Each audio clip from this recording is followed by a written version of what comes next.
une annonce qui relance le débat sur l'euthanasie. Le 4 mars dernier, l'ex-secrétaire d'État du gouvernement Jospin, Paulette Guinchard, est décédée après avoir eu recours au suicide assisté dans un établissement de santé de Suisse, rare pays où il est légal de mettre fin à ses jours.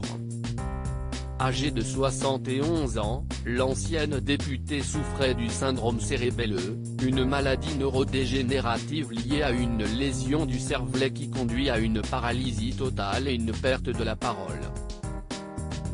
De moins en moins autonome, Paulette Guinchard avait contacté Ex International, une association à Berne proposant le suicide assisté, au mois de novembre 2020.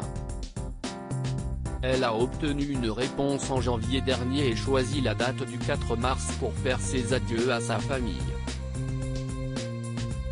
Comme le révèle Le Parisien, la femme politique s'est adressée à ses proches dans un message envoyé par mail, qu'elle a renvoyé à sa belle-sœur et ses 7 frères et sœurs.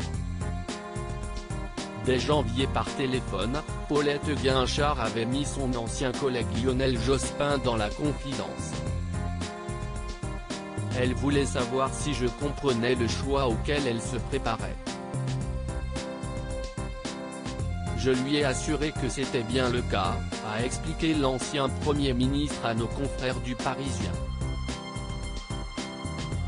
Le jour de l'annonce de sa mort, l'homme politique a tenu à lui rendre hommage sur les ondes de France Bleu, saluant l'extraordinaire qualité de cette femme, une des rencontres les plus précieuses que j'ai faites dans ma vie militante et dans mon action gouvernementale.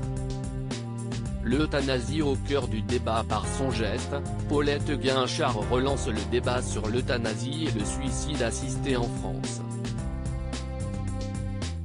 Selon son mari, qui s'est exprimé dans la presse peu après son décès, l'ancienne secrétaire d'État souhaitait que son choix puisse faire avancer la cause et permettre à d'autres patients atteints de maladies incurables de mettre fin à leur souffrance dans la même dignité que celle qui fut la sienne.